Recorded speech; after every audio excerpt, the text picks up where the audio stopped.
29장 장이 진여 열전. 목이 달아나도 변치 않을 교분. 장이는 대량 사람으로 젊을 때 위나라 공자 무기의 빈객이 된 적이 있다. 장이는 일찍이 죄를 짓고 달아나 외황이라는 곳에서 떠돌이 생활을 하였다. 외황의 한 부잣집에 아주 아리따운 딸이 있는데 그녀는 보잘것없는 사람에게로 시집 갔다가 그 남편에게서 도망쳐 나와 아버지의 빈객에게 신세를 지고 있었다. 아버지의 빈객은 평소에 장이를 알고 있었으므로 그 부잣집 딸에게 말했다. 반드시 어진 남편을 구하고 싶거든 장이를 따라가거라. 여자는 이 말을 따라 마침내 그 남편에게 이혼을 요구하고 장이에게로 시집갔다. 장이는 이때 혐의가 풀려 돌아다니고 있었으며 여자의 집에서 장이에게 돈을 대주고 후하게 받들었으므로 천리 먼 곳에 있는 사람들까지도 불러 사귈 수 있었다. 그래서 그는 위나라에서 벼슬하여 외황의 혈령이 되었으며 이로 말미암아 어질다는 이름이 더욱 높아졌다. 진여도 대량 사람으로 육아의 학술을 좋아하여 조나라의 고영이라는 곳에 자주 다녔다. 고영의 부자인 공성씨가 딸을 그에게 시집 보냈는데 진여가 평범한 사람이 아님을 알았기 때문이다. 진여는 나이가 젊었으므로 장이를 아버지처럼 섬겼으며 두 사람은 서로 목이 달아나도 마음이 변하지 않을 만큼 깊은 교분을 맺었다. 진나라가 대량을 멸망시켰을 때 장이의 집은 외황에 있었다. 이 고조는 유방을 말합니다. 고조가 평민일 때 자주 장이를 따라 떠돌아다니기도 하고 몇 달 동안 그의 빈객으로도 있었다. 진나라가 위나라를 멸망시킨 지 여러 해 지났을 때 이 두 사람, 즉 장이와 진여가 위나라에 이름 있는 선비라는 소문을 듣고 장이에게는 천금, 진여에게는 500금의 현상금을 걸어 잡으려고 했다. 그래서 장이와 진여는 이름과 성을 바꾸고 함께 진으로 가서 어느 마을의 문지기 노릇을 하며 끼니를 이었다. 두 사람이 서로 마주보고 문을 지키고 있는데 마을의 벼슬아치가 진여에게 잘못이 있다고 매질을 했다. 진여가 일어나 떼들려고 하자 장이가 진여의 발을 밟아 그대로 매를 맞게 했다. 벼슬아치가 떠나자 장이는 진여를 뽕나무 아래로 데려가 책망했다. 처음에 나와 그대가 약속한 것이 무엇이오? 지금 하찮은 치욕 때문에 일개 벼슬아치의 손에 죽으려고 하시오? 진여는 그 말이 옳다고 생각했다. 진나라는 조서를 내려 돈을 걸고 이 두 사람을 찾았는데 두 사람은 오히려 문지기 신분으로 마을 안에 조서를 전하였다. 명분이 있어야 도울 수 있다. 진섭이 기현에서 일어나 진에 이르렀을 때 군대는 수만 명에 달했다.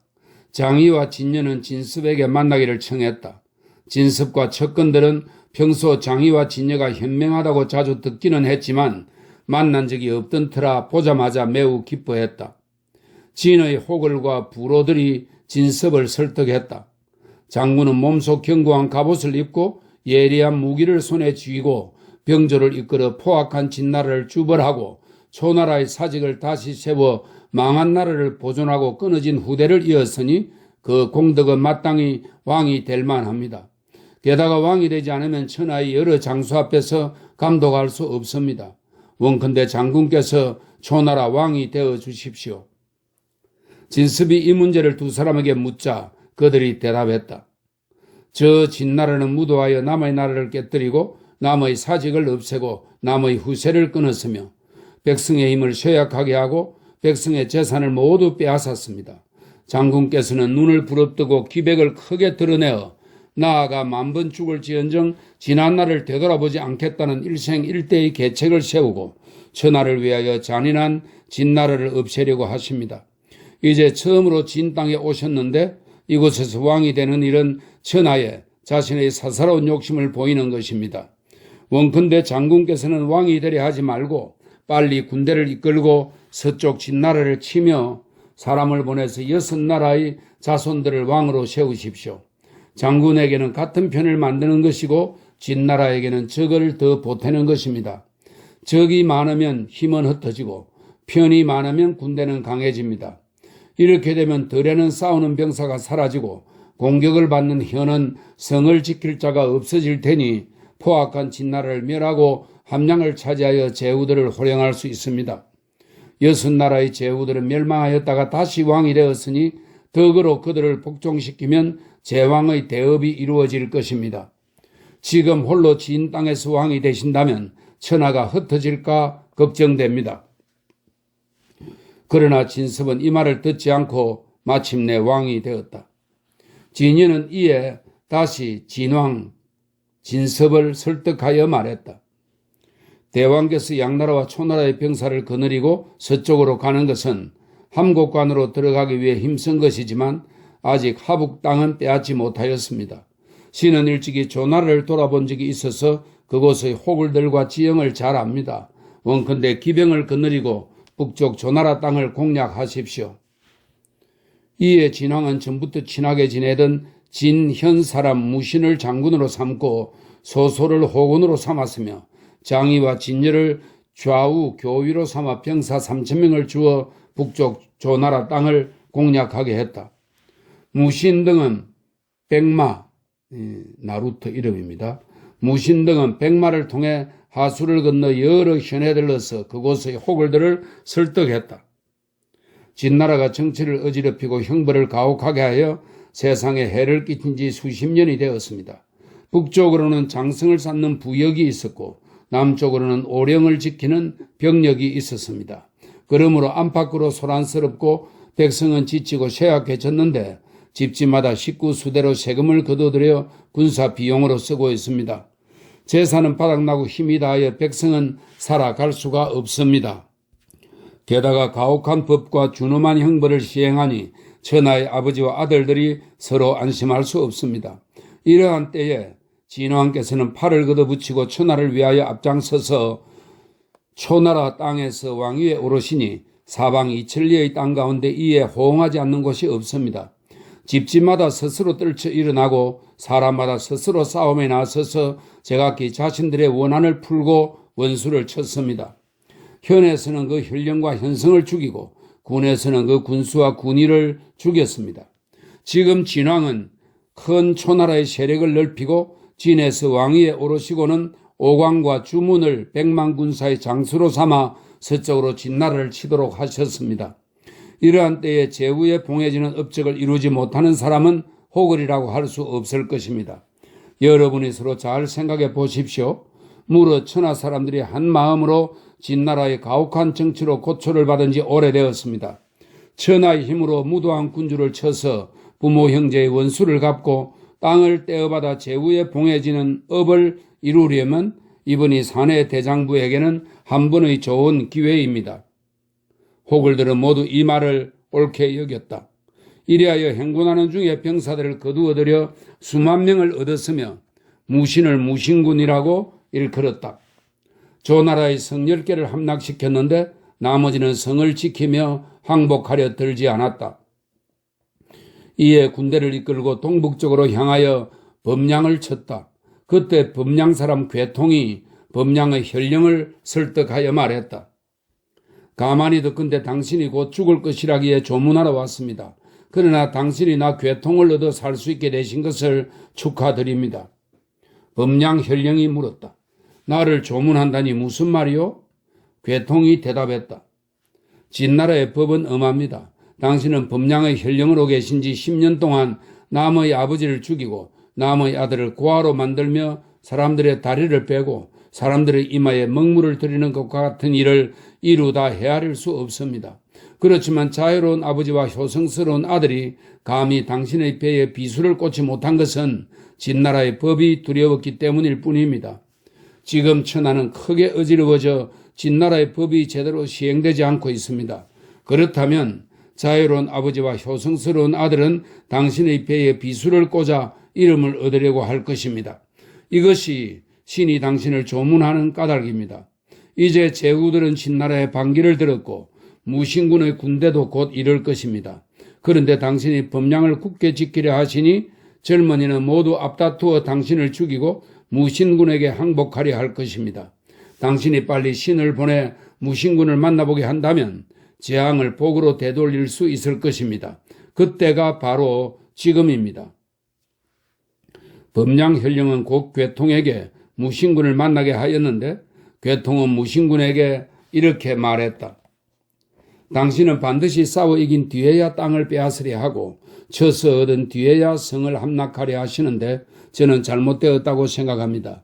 만일 제 계책을 들으신다면 치지 않고도 성을 항복시킬 수 있으며 싸우지 않고도 땅을 빼앗을 수 있고 경문만 전하고도 천리를 평정할 수 있을 것입니다. 어떻습니까? 무신군이 물었다. 어떻게 한다는 말이요? 괴통이 대답했다. 지금 범량현령은 마땅히 그 병사들을 추스려서 싸워 지킬 준비를 해야 할 터인데 비겁하게도 죽음을 겁내고 탐욕스럽게 복부기를 소중히 여김으로 천하에서 가장 먼저 항복하려고 듭니다. 그러나 당신이 그가 진나라에서 임명한 관리라고 하여 이전의 성열계와 마찬가지로 주살할 것이라며 두려워하고 있습니다. 그런데 지금 범량현의 젊은이들도 그 현령을 죽이고 자신들이 그 성을 차지하여 당신에게 저항하려 하고 있습니다. 당신이 저에게 제후의 인을 가져가게 하여 그를 범량현령으로 삼도록 한다면 범량현령은 성을 내주고 당신에게 항복할 테고 젊은이들도 감히 그 현령을 죽이지는 못할 것입니다. 그러고 나서 범량현령이 화려하게 꾸민 붉은 수레를 타고 연나라와 조나라의 교회를 달리게 하십시오. 연나라와 조나라의 교회에 있던 자들이 그러한 모습을 보고서 모두 범량현령이 가장 먼저 항복한 사람이다라고 말하며 기뻐할 것입니다. 이렇게 하면 연나라와 조나라의 성은 싸우지 않고도 항복을 받을 수 있습니다. 이것이 바로 시인이 경문을 전함으로써 천리를 평정할 수 있다고 한 것입니다. 무신군은 그의 계책대로 하기로 하고 괴통을 시켜 범량현령에게 제후의 인을 내렸다. 조나라 땅에서 이러한 소문을 듣고 싸우지 않고 항복해온 성이 30개가 넘었다. 한단에 이르러 장의와 진녀는 주장의 군대가 함곡관에 진입하여 희까지 쳐들어왔다가 물러났다는 소문을 들었다. 또한 여러 장수가 진왕을 위해 땅을 빼앗았으나 참소와 비방으로 억울하게 죽은 자가 많다는 소문도 들려왔으며 진왕이 자신들의 계책을 쓰지 않고 자신들을 장수가 아닌 교유로 삼은 것도 원망하고 있었다. 이에 무신을 설득하여 말했다. 진왕은 기 땅에서 일어나 진 땅에 이르러 왕이 되었으니 틀림없이 6나라의 후예는 아닙니다. 장군께서는 지금 군사 3,000명으로 조나라 성 수십 개의 항복을 받아 홀로 멀리 하북에 주둔하고 계신데 왕이 되지 않고서는 이곳을 진정시킬 수 없을 것입니다. 게다가 진왕은 헐뜯는 말을 잘 듣기 때문에 장군께서 돌아가 이겼다고 하더라도 화를 면치 못할 것입니다. 또 형제를 왕위에 세우든지 아니면 조나라의 후손을 세우십시오. 장군께서는 이때를 놓치지 마십시오. 시간은 숨 돌릴 틈도 없습니다. 무신은 이 말을 듣고 마침내 임금자리에 올라 조왕이 되었다. 그는 진녀를 대장군으로 삼고 장의를 우성상으로 삼았으며 소소를 좌성상으로 삼았다. 그리고 사람을 시켜 진왕에게 이 사실을 알렸다. 진왕은 매우 화를 내면서 무신 등의 집안 사람을 모두 죽이고 군대를 일으켜 조나라를 치려고 했다. 그때 진왕의 상국 방군이 간언했다. 진나라가 아직 망하지도 않았는데 무신 등의 집안 사람을 모두 죽인다면 이것은 또 하나의 진나라가 생기는 꼴입니다. 그보다는 무신이 왕을 낸 것을 축하해주고 군대를 이끌고 서쪽으로 가서 진나라를 치는 것이 좋습니다. 진왕은 이 말을 옳다고 여겨 그 계책을 따라 무신 등의 집안 사람을 궁궐로 옮겨 가두어 놓고 장의의 아들 오를 성도군에 봉했다. 진왕은 사자를 보내 무신이 조나라 왕이 된 것을 축하하고 군대를 일으켜 서쪽으로 함곡관에 들어가도록 재촉했다. 그러자 장의와 진녀는 무신을 설득하여 말했다. 왕께서 조나라 왕이 되신 것은 초나라의 뜻이 아니며 다만 계책에 따라 왕을 축하했을 뿐입니다. 조나라가 진나라를 멸망시키고 나면 반드시 군대를 더하여 조나라를 치려고 할 것입니다. 원컨대 왕께서는 군대를 서쪽으로 움직이지 말고 북쪽의 영과 대를 빼앗아 얻고 남쪽으로는 하내를 손에 넣어 스스로 땅을 넓히십시오. 조나라가 남쪽으로는 대하를 근거로 하여 북쪽으로는 영과 대 지방을 아울러 차지하면 설령 초나라가 진나라를 이긴다 하더라도 감히 조나라를 누르지는 못할 것입니다. 조나라 왕은 이 말이 맞다고 여겨 군대를 서쪽으로 내보내지 않고 한광에게 연나라를 공략하도록 하고 이량에게는 성산을 치도록 하였으며 장념에게는 상당을 공격하게 하였다. 한광이 연나라에 이르자 연나라 사람들은 한광을 세워 연나라 왕으로 삼았다. 그러자 조나라 왕은 장이 진녀와 함께 북쪽으로 연나라 국경을 쳤다. 조나라 왕은 남몰래 밖에 나갔다가 연나라 군대에게 붙잡혔다. 연나라 장수는 조나라 왕을 가두고는 조나라 땅의 절반을 나누어 주면 왕을 돌려보내겠다고 했다. 조나라에서 사자를 보냈지만 연나라는 그때마다 죽이고 땅을 요구했다.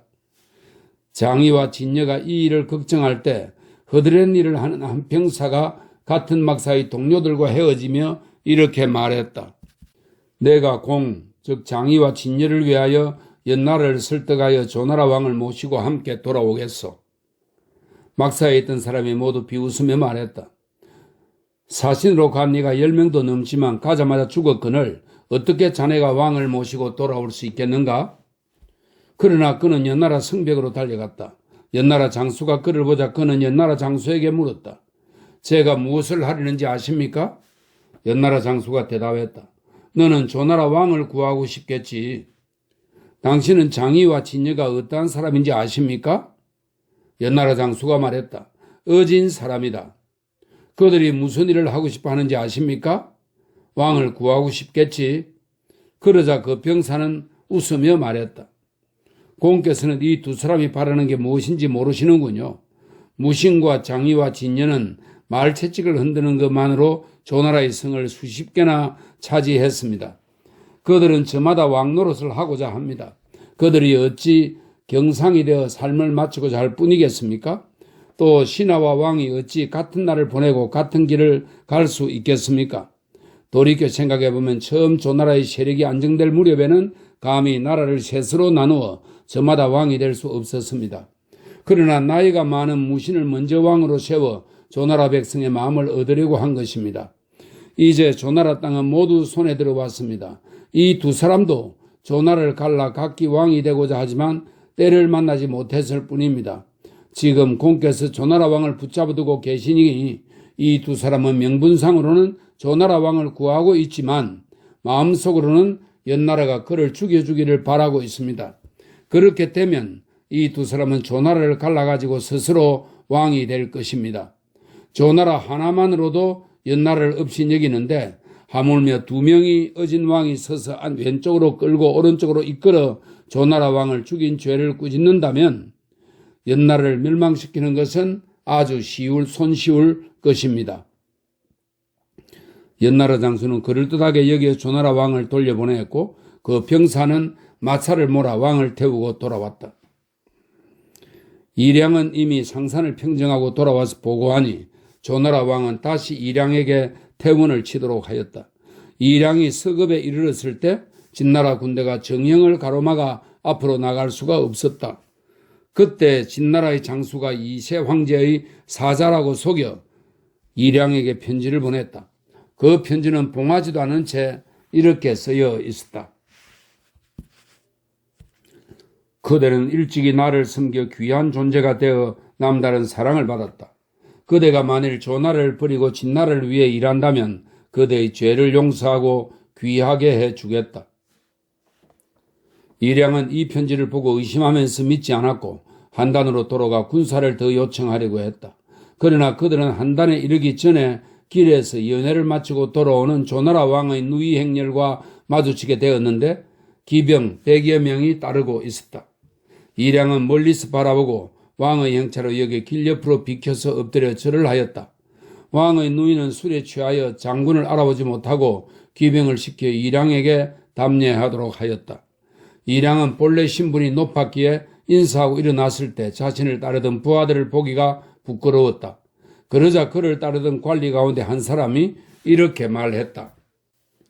천하가 진나라에 반기를 들고 있습니다. 능력 있는 사람이 먼저 왕이 되는 때입니다. 또 조나라 왕은 본래 장군 밑에 있던 자입니다. 그런데 지금 그의 누이조차 장군을 보고도 수레에서 내리지 않습니다. 청컨대 뒤쫓아가 그녀를 죽이도록 해 주십시오. 이량은 이미 진나라의 편지를 받고서 조나라를 배반하려던 마음이 있지만 확실히 결정을 내리지 못하고 있는 참이었다. 이량은 이 일로 화가 나서 사람을 보내 왕의 누이를 뒤쫓아가 길바닥에서 죽이게 하고 마침내 그 군단을 이끌고 한단으로 재빨리 쳐들어갔다. 한단에서는 이런 일을 모르고 있다가 결국 무신과 소소가 죽음을 당하였다. 조나라 사람 중에는 장의와 진리를 위해 눈과 귀가 되어주는 사람이 많았기 때문에 두 사람은 탈출할 수 있었다. 그들이 흩어졌던 조나라 병사를 거두어 들으니 수만 명이나 되었다. 빈객 중에 어떤 사람이 장의를 설득하여 말했다. 두 분은 다른 나라에서 들어온 나그네이므로 조나라에 발을 붙이려 하여도 어렵습니다. 다만 조나라 후손을 왕으로 세우고 의를 명분으로 그를 도우면 공을 이룰 수 있을 것입니다. 이에 그들은 조헐이라는 자를 찾아내어 조나라 왕으로 세우고 신도의 자리를 잡았다. 이량이 나아가 진여를 쳤으나 오히려 진여가 이량을 깨뜨렸다. 이량은 장안에게로 달아나 귀화했다. 이익 앞에서는 친구도 원수도 없다. 장안은 군대를 이끌고 한단에 이르러 그곳 백성을 모두 하내로 옮기고 성곽을 평지로 만들어버렸다. 장인은 조왕 헐과 함께 달아나 거록성으로 들어갔지만 왕리에게 포위되었다. 진여는 북쪽 상산의 병력을 모아 수만 명을 얻어 거록성 북쪽에 진을 쳤다. 장안은 거록성의 남쪽 거군에 진을 치고 하수까지 양쪽으로 흙을 쌓아 길을 만들어 왕리에게 군량미를 보내주었다. 왕리의 군대는 군량미가 넉넉해지자 급히 거록성을 쳤다. 거록성 안에는 군량미가 거의 바닥나고 병력도 적었다. 장인은 여러 차례 사람을 보내 진여에게 앞으로 나오기를 요구하였으나 진여는 병력이 적어서 진나라 군대에 맞설 수 없다고 판단하고 앞으로 나아가지 못하였다. 이렇게 몇 달이 지나자 장인은 몹시 노하여 진여를 원망하게 되었고 장념과 진택을 진여에게 보내어 꾸짖었다. 처음에 나는 그대와 목이 달아나도 변치 않을 깊은 교분을 맺었어. 지금 나는 왕과 더불어 아침 저녁으로 죽을 상황에 놓여 있는데 그대는 수만 명의 병사를 가지고도 우리를 도우려 하지 않소. 서로를 위하여 목숨을 버리자던 의리는 어찌 되었소? 진실로 반드시 그대에게 신의가 있다면 어찌 진나라 군대로 달려들어 함께 죽으려 하지 않소. 그렇게 하면 10명에 한두 명은 살아남을 것이오. 진여가 말했다. 내가 앞으로 나아가도 끝내는 조나라를 구원하지 못하고 헛되이 군대만 다 잃게 될 것이오. 내가 당신과 함께 죽으려 하지 않는 것은 조나라 왕과 장공을 위하여 진나라의 원수를 갚기 위해서요. 지금 만일 함께 죽는다면 굶주린 호랑이에게 고기를 던져주는 것과 마찬가지니 무슨 이로움이 있겠소. 장념과 진택이 말한다. 일이 이미 급박한데 함께 죽어 신의를 세워야지 어찌 뒷일만 생각하십니까? 진여가 말했다. 내가 죽는다고 무슨 보탬이 되겠소. 하지만 당신 말에 따르겠소. 그리고 군사 5,000명의 장념과 진택을 따라 먼저 진나라 군대에 맞서게 하였으나 붙어 싸우자마자 모두 몰살당했다. 이때 연제 초나라는 조나라가 위급하다는 소식을 듣고 모두 달려와 도왔다. 장호도 북쪽으로 대 땅의 군사를 거두어 만여 명을 얻어왔다. 이들은 모두 자녀 옆에 성벽을 쌓았지만 감히 진나라를 공격하지는 못했다. 마침 항우의 군대가 장안의 군대가 양쪽에서 쌓아올린 길을 여러 번 끊었기 때문에 왕리의 군대는 군량미가 부족해졌다. 항우는 군대를 모두 이끌고 하수를 건너와 마침내 장안의 군대를 깨뜨렸다. 그러자 장안은 군사를 뒤로 물려 포위를 풀었다. 제후들의 군대는 그제야 거록성을 에워싸고 있는 진나라 군대를 쳐서 마침내 왕리를 사로잡았다. 진나라 장수 습관은 스스로 목숨을 끊었다. 거록성을 지킬 수 있었던 것은 결국 초나라의 힘 덕분이었다. 이리하여 조왕 헐과 장인은 거록성에서 나와 제후들에게 감사의 예를 표하였다. 장인은 진여를 만나 진여가 기꺼이 조나라를 구원하지 않은 일을 꾸짖고 장념과 진택이 있는 곳을 물었다. 그러자 진여가 화를 내며 말했다. 장념과 진택은 저에게 반드시 죽기를 각오해야 한다며 신을 꾸짖었습니다. 그래서 신은 장군들에게 군사 5,000명을 주어 거느리고 가서 먼저 진나라 군대에 맞서보도록 하였으나 모두 몰살당해 돌아오지 못했습니다. 장인은 그 말을 믿지 않고 진여가 그들을 죽였다고 생각하며 자꾸 진여에게 물었다. 진여는 화를 내며 말했다. 당신께서 저를 이렇게 심하게 꾸짖을 줄은 생각도 못했습니다. 어찌 제가 장군 자리에서 물러나는 것을 아쉬워하겠습니까? 그러고는 장군은 인수를 풀어서 장의에게 내밀었다.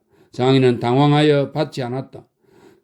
진여가 일어나 변소에 가자 한 빈객이 장의에게 말했다. 제가 듣건대 하늘이 주는 것을 받지 않으면 도리어 그 재앙을 받는다라고 합니다. 지금 진 장군께서 당신에게 장군의 인수를 주셨는데 당신이 받지 않는 것은 하늘의 뜻을 거스리는 것으로 상스럽지 못하니 서둘러 받으십시오. 장인은 그 인수를 차고 진여의 부하들을 거두어 들이기로 했다. 변소에서 돌아온 진여는 장이가 인수를 사양하지 않았음을 원망하며 결국 걸음을 재촉해 그곳을 나왔다. 장인은 마침내 진여의 군대를 거두었다. 진여는 부하들 중에서 친하게 지내던 수백 명과 함께 하수의 물가로 가서 물고기를 잡고 사냥을 치며 막 지냈다. 이로 말미암아 진여와 장이 사이에 결국 틈이 생기고 말았다. 조왕헐은 다시 신도에 머무르고 장인은 항우와 제후들을 따라 함곡관으로 들어갔다. 한나라 원년 2월 항우가 제후들을 왕에 봉해였다. 장인은 평소 교제의 폭을 넓혔기 때문에 많은 사람이 그를 추천하였고 항우도 평소 장이가 현명한 인물이라고 자주 들었으므로 조나라를 나누어 장이를 상산왕으로 세우고 신도를 다스리게 하였다. 그리고 신도의 이름을 양국이라고 바꾸었다. 진여의 빈객 대부분이 항우에게 이런 말을 했다.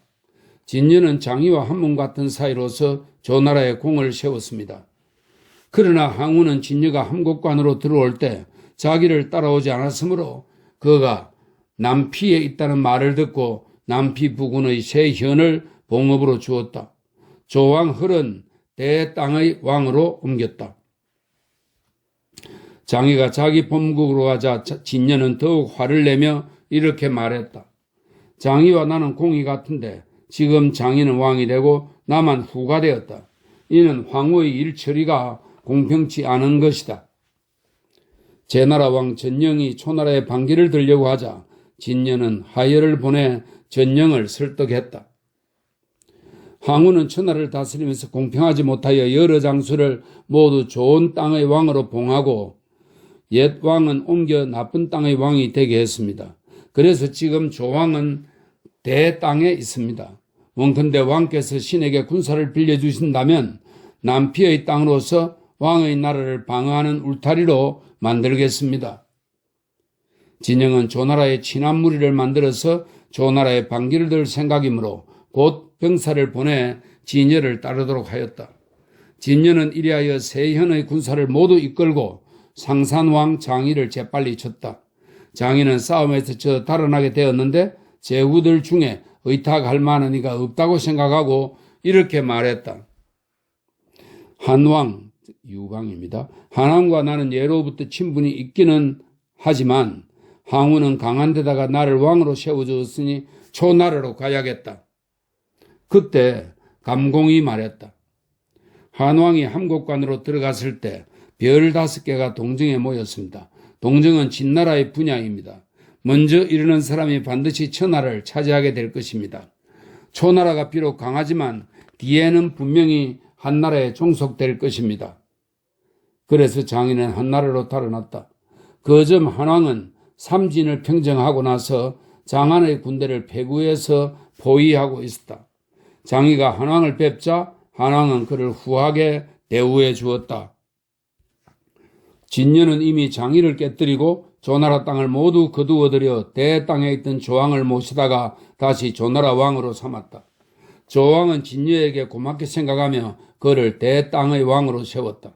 그러나 진여는 조왕의 힘이 약하고 나라가 겨우 평정되었기 때문에 자기 나라로 가지 않고 눌러앉아 조왕을 돕고 하열을 상국으로 삼아 대땅을 지키도록 하였다.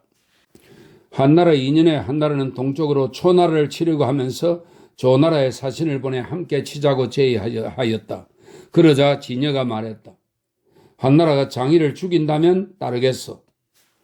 이에 한왕은 장위와 비슷한 사람을 찾아 죽이고 그 머리를 진여에게 보냈다. 진여는 그제야 군대를 보내 한나라를 도왔다.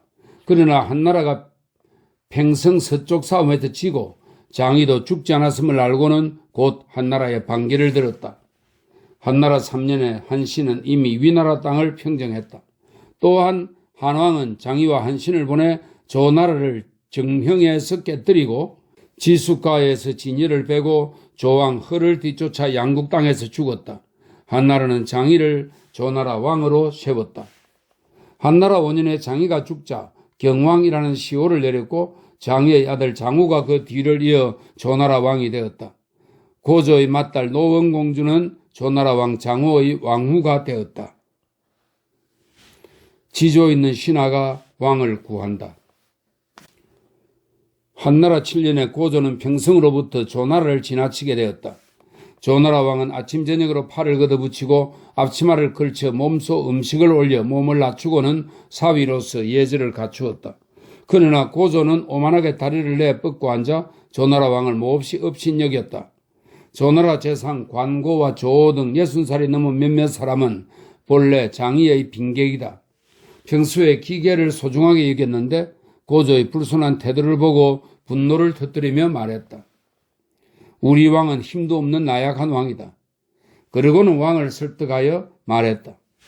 대체로 천하의 호굴들이 함께 일어나 능력 있는 사람이 먼저 왕이 되는 때입니다. 그런데 지금 왕께서 고조를 몹시 공손하게 섬기지만 고조는 예의가 없습니다. 청컨대 대왕을 위하여 그를 죽이도록 해 주십시오. 장후는 자기 손가락을 깨물어 피를 내면서 말했다. 여러분은 무슨 말을 그렇게 함부로 하시오? 선왕께서 나라를 잃으셨을 때 고조의 힘으로 나라를 되찾을 수 있었고 그 떡은 후손에까지 미쳤소. 드럭만큼 작은 것도 모두 고조의 힘에 의한 것이오. 부디 여러분은 다시는 그런 말을 입 밖에 내지 마시오. 관고와 조호 등 10여 명은 한결같이 서로 이렇게 말하였다. 이는 우리가 잘못 생각한 것이오. 우리 왕은 덕망 있고 관대한 분으로서 남의 언덕을 배반하지 못하오. 게다가 우리는 의로서 우리 왕이 모욕을 당하지 않게 하는 것이오. 지금 고조가 우리 왕을 모욕한 일을 원망하여 고조를 죽이려는 것이니 어찌 우리 왕을 더럽히는 일이겠소? 이 일이 이루어지면 그 공을 왕께 돌리고 일이 실패하면 우리가 그 죄에 대한 벌을 받도록 합시다.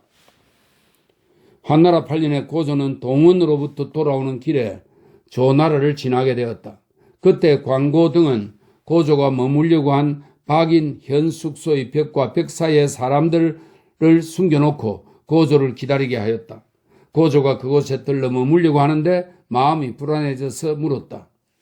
이 현의 이름이 무엇이오? 박인이라고 합니다. 박인이란 다른 사람에게 협박을 받는다는 뜻이 아니오.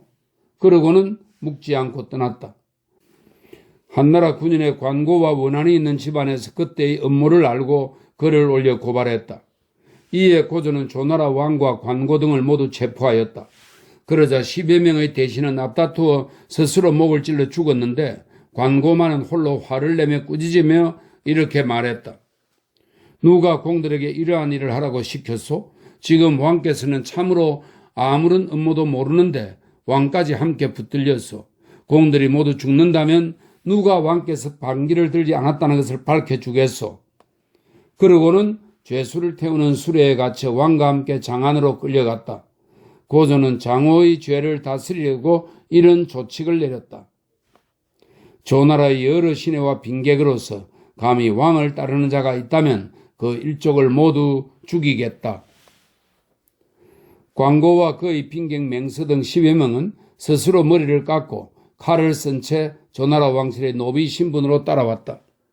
관고는 장안에 이르자 옥리에게 말했다. 오직 우리끼리 한 일이지 왕께서는 진실로 모르는 일이요. 옥리가 죄를 다스리기 위하여 곤장을 수천 대 치고 쇠로 살을 찔러서 온몸이 상처투성이로 더 이상 칠 곳이 없을 지경이 되었다. 그러나 관고는 끝내 다른 말을 하지 않았다. 여후, 이제 고조의 왕후입니다. 여후는 고조에게 장왕은 노원공주 때문이라도 이러한 일을 했으니 만무하다고 여러 번 말하였다. 그러자 고조는 화를 내며 말했다. 만일 장호가 천하를 차지한다면 어찌 당신 딸과 같은 여자가 한둘이겠소? 그러고는 여후의 말을 듣지 않았다. 정의가 광고를 문초한 결과를 아뢰자 고조는 말했다. 장사로구나. 누가 광고를 아는 사람이 없는지 사사로운 정으로 물어보게 하시오. 그러자 중대부 설공이 말했다. 광고는 신과 같은 고향 사람으로 평소에 그를 알고 있습니다.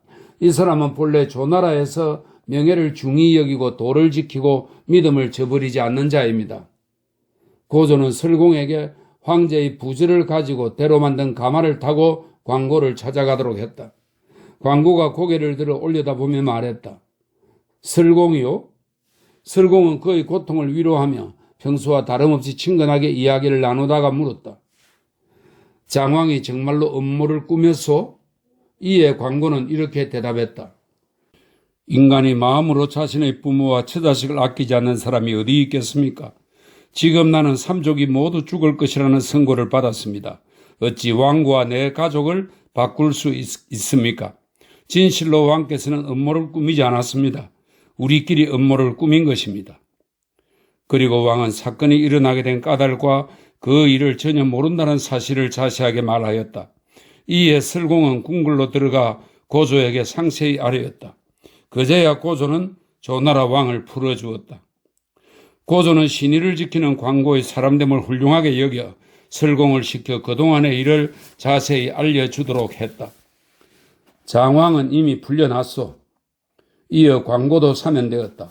광고는 기뻐하면서 물었다. 우리 왕께서 정말로 풀려나셨습니까? 설공은 대답했다. 그렇소. 설공이 또 말했다. 폐하께서는 당신을 훌륭하다고 여기고 당신도 용서하셨소. 광고는 이 말을 듣고 이렇게 말했다. 내가 몸에 성한 곳 하나 없으면서까지 죽지 않은 것은 장왕께서 반기를 들지 않았다는 사실을 밝히기 위해서였습니다. 그런데 지금 왕께서 풀려났으니 내 임무는 다했습니다. 이제 죽어도 여한이 없습니다.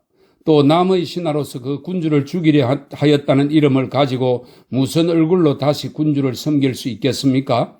설령 군주께서 나를 죽이지 않는다 하더라도 내 마음이 어찌 부끄럽지 않겠습니까? 그러고는 고개를 들고 목의 혈관을 끊어 결국 죽었다. 이 일로 하여 그 이름이 온 세상에 널리 알려졌다.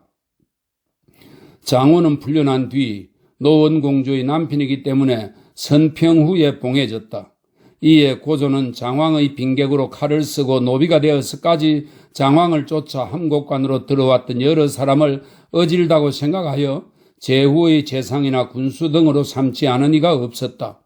호해, 고후, 문제, 효경 때에 이르러 장왕의 빈객들의 자손은 모두 2000석의 녹을 받았다. 장호는 고후 6년에 죽었고 아들 은은 노원왕이 되었다. 그 어머니가 여후의 딸이므로 여후가 그를 노원왕에 봉한 것이다. 노원왕은 허약한 데다 형제가 적었다. 이 밖에 장호는 다른 여자에게서 얻은 아들이 둘 있는데 그중 수는 낙창으로 봉하고 치는 신도후로 봉했다. 고후가 죽자 여시 일족이 무도하였기 때문에 대신들이 그들을 죽이고 노원왕과 낙창후, 신도후도 폐위시켰다. 효 문제가 즉위하자 다시 노원왕 은을 남궁으로 봉하여 장씨의 뒤를 잇게 하였다. 태사공은 말한다. 장의와 진녀는 어진 사람으로 세상에 알려졌으며 그들의 빈객과 종들까지도 천하의 준거리 아닌 이가 없어서 제각기 살고 있는 나라에서 경상의 자리를 얻었다. 장의와 진녀가 처음에 빈궁할 때에는 서로 죽음을 무릅쓰고 신의를 지켰으니 어찌 서로 돌아보고 의심하는 일이 있었겠는가. 그러나 그들이 나라를 움켜쥐고 권력을 다투게 되자 마침내 서로를 멸망시켰다. 어찌하여 예전에는 서로 악모하고 신뢰하며 성의를 다하더니 나중에는 서로 배반하고 사리에 어긋나는 일을 하였는가. 어찌 그들이 권세와 이익으로 사귄 것이 아니겠는가. 비록 명예가 높고 빈객이 많았다 해도 두 사람이 걸어온 길은 나라를 양보한 태백이나 연능의 계자와는 상황이 서로 다르다고 하겠다. 여기서 나오는 태백은 오태백을 가리키며 오나라 시조가 된 인물이고요. 연능의 계자는 오나라 수몽의 막내 아들이라고 해설하고 있습니다.